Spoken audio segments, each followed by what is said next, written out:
तो स्वागत है दोस्तों आज के इस वीडियो में। मैं आपको बताने जा रहा हूँ ड्रग्स की दुनिया के बेताब बादशाह के बारे में। जी हाँ, एक ऐसा आदमी जो कि दुनिया का सबसे बड़ा ड्रग्स स्मगलर था, वह साथ ही साथ दुनिया का 7वां सबसे अमीर आदमी भी बन चुका था, जिसकी बेटी को अगर ठंड भी लगती थी तो वो करोड़ों पैसे यूं ही जला दिया करता था, जिसके पास खुद के प्राइवेट जेट्स, हेलीकॉप्टर्स और यहाँ तक कि खुद की सबमरीन भी थी, जो अपने देश की 60% जीडीपी अपनी जेब में लेकर घूमा करता था, जिसने खुद से वादा किया था कि अगर वो 25 साल की उम्र तक मिलीनियर नहीं बनेगा तो वो आत्महत्या कर लेगा। जी हाँ, हम बात कर रहे हैं the cocaine king Pablo Escobar.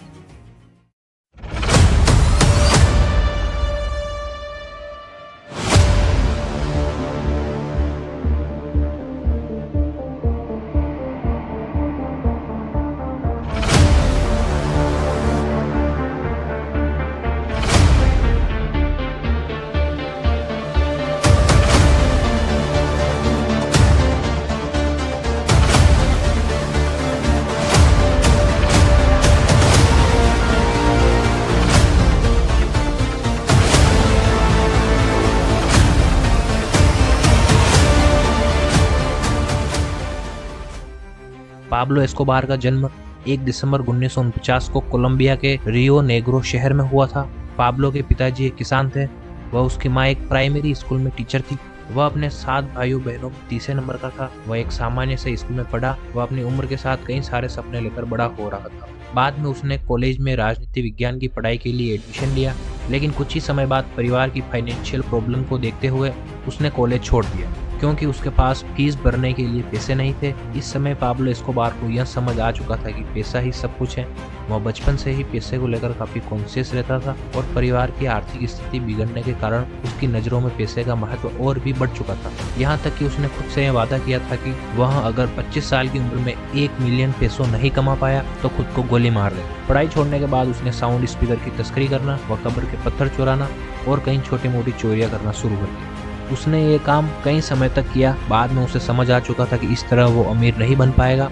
उसने 20 साल की उम्र में ही गाड़ियां चोरी करना व उसके पार्ट्स बेचना चालू कर दिया। वह साथ ही अमीर लोगों को किडनैप कर फिरौती मांगना चालू कर दिया। एक बार उसने मशहूर बिजनेसमैन को किडनैप कर $1 लाख की फिरौती मांगी। वह उसको फिरौती मिलने के बाद मार भी दिया।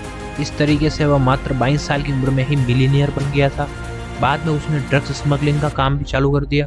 उसे पता था कि ड्रग्स में जितना पैसा है उतना पैसा किसी में नहीं है, और साथ ही साथ वो यह भी जानता था कि अगर पैसा है तो सब कुछ खरीदा जा सकता है। लोगों के बीच उसका खौफ बढ़ने लगा। उसने इस ड्रग्स के कारोबार में काफी सफलता हासिल कर ली थी। वह मार्च 1976 में 26 साल की उम्र में ही उसने अपने से 11 साल छोटी मारिया विक्टोरिया से शादी कर ली थी। बाद में उसके 2 बच्चे भी हुए थे, जिनका नाम जोआ पाब्लो और मैनुएला था। पाब्लो एस्कोबार ने अपने परिवार के लिए एक आलीशान घर बनवाया, जिसमें स्विमिंग पूल, वाटर पार्क, चिड़ियाघर, हेलीपैड व कई लग्जरियस सुविधाएं थी। उसने अपनी खुद की ड्रग कार्टेल बना ली थी, जो कि कोकेन के उगने से लेकर ड्रग्स बनने तक का काम खुद ही संभालती थी। उसने दुनिया का लगभग 80% ड्रग्स मार्केट हैंडल कर रखा था। पाब्लो का ड्रग्स कार्टेल एक दिन का लगभग 15 टन कोकीन तक तस्करी करता था।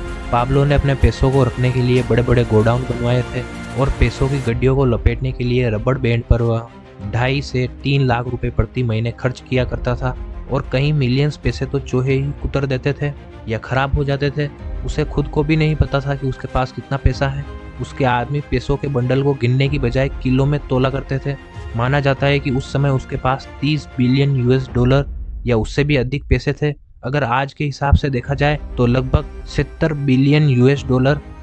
पाब्लो एस्कोबार के पास जितना पैसा था वो उसके देश की जीडीपी के 60% के बराबर था, यानी वो अपने देश की जीडीपी का आधे से ज़्यादा हिस्सा अपनी जेब में लेकर घुमा करता था। यहाँ तक कि उसके पास कई प्राइवेट जेट्स व हेलीकॉप्टर्स थे, जिससे वो ड्रग्स स्मगलिंग किया करता था। ज़्यादा मात्रा में ड्रग्स स्मगलिंग करने के लिए उसके पास खुद की सबमरीन थी। अब पाब्लो एस्कोबार का डर पूरे कोलंबिया में फैल चुका था। उसका एक ही रूल था, जिसे कि प्लाटा ओ प्लोमो कहा जाता है। इसका अर्थ है या तो पैसा ले लो और मेरे साथ मिल जाओ, या फिर गोली खाकर मर जाओ। उसने राजनीतिक पावर के लिए 1982 में कोलंबिया की सरकार में एक प्रतिनिधित्व के रूप में चुना गया। बाद में कोलंबियन सरकार ने अमेरिका के दबाव में आकर उसे पार्टी से निकाल दिया। इसका बदला लेने के लिए पाब्लो ने कोलंबिया के राष्ट्रपति पद के लिए चुने जाने वाले मंत्री को ही मरवा दिया। वह वहाँ की खुफिया एजेंसी के कई अधिकारियों को मरवा दिया। उसने बदले की आग में ये ऐलान किया कि पुलिस वाले को मारने पर $2000 व किसी बड़े अधिकारी को मारने पर $5000 तक का इनाम रखा। इस तरह उसने कई अधिकारियों व पुलिस ऑफिसर को मरवा दिया था। साथ ही अमेरिका में पाब्लो एस्कोबार के बढ़ते ड्रग्स नेटवर्क को देखते हुए अमेरिकी सरकार ने कोलंबिया पर यह दबाव बनाया कि पाब्लो को जल्द से जल्द अरेस्ट किया जाए। पाब्लो ने कोलंबिया की सरकार को यह ऑफर दिया था कि अगर वो उसे गिरफ्तार नहीं करेंगे तो पाब्लो पूरे देश का कर्ज उतार देगा, लेकिन सरकार पर काफी दबाव होने के कारण सरकार ने पाब्लो का ऑफर ठुकरा दिया। लेकिन बाद में पाब्लो एस्कोबार ने जैसे तैसे कोलंबिया की सरकार को मना लिया कि वो खुद की जेल खुद ही बनाएगा और उसमें 20 किलोमीटर के एरिया में पुलिस की जगह पाब्लो की खुद की फोर्स खड़ी होगी। उसने अपनी जेल में कैफे, बार, फुटबॉल ग्राउंड, हेलीपैड व एक लग्जरी घर बनवाया था। कहा जाता है कि उस समय के बड़े बड़े फुटबॉल प्लेयर उसके यहाँ खेलने आया करते थे। वो अपने टाइम पास के लिए कई मॉडल, हॉलीवुड एक्ट्रेस को भी बुलाता था। कुछ ही समय बाद उसके कार्टेल के ही कुछ मेंबर्स ने उसके छुपाए हुए पैसे चोरी कर लिए। इस बात से गुस्सा होकर उसने अपनी ही गैंग के कुछ आदमियों को मरवा दिया, जिससे कि उसकी खुद की गैंग में ही उसका डर फैल गया। साथ ही वो जेल से ही अपने ड्रग्स के व्यापार को संभालता था। वहाँ की सरकार ने ये सब देखते हुए 22 जुलाई 1992 को पाब्लो एस्कोबार को किसी और जेल में शिफ्ट करने का ऑर्डर पास किया। पाब्लो को इसके बारे में पहले ही पता लग चुका था, जिस कारण वो अपनी जेल से भाग निकला था। माना जाता है कि उसके पास 300 से भी अधिक घर थे जिसमें वो रहता था। वह समय समय पर अपनी लोकेशन बदलता रहता था, जिस कारण पुलिस को उसके बारे में पता नहीं चला। आखिरकार 1 दिसंबर 1993 को अपने जन्मदिन की पार्टी पर वो अपने बेटे से फोन पर बात कर रहा था, जिस कारण अमेरिकी पुलिस फोर्स ने उसकी लोकेशन ट्रेस कर ली और 2 दिसंबर को पुलिस ने उसके घर पर हमला कर दिया। पाब्लो ने भागने की कोशिश तो की, लेकिन उसके पैर में व सिर में गोली लगने के कारण उसकी मौत हो गई और आखिरकार पाब्लो एस्कोबार का अंत हुआ। अगर आपको ये वीडियो पसंद आया हो तो लाइक करें, सब्सक्राइब करें और शेयर करें।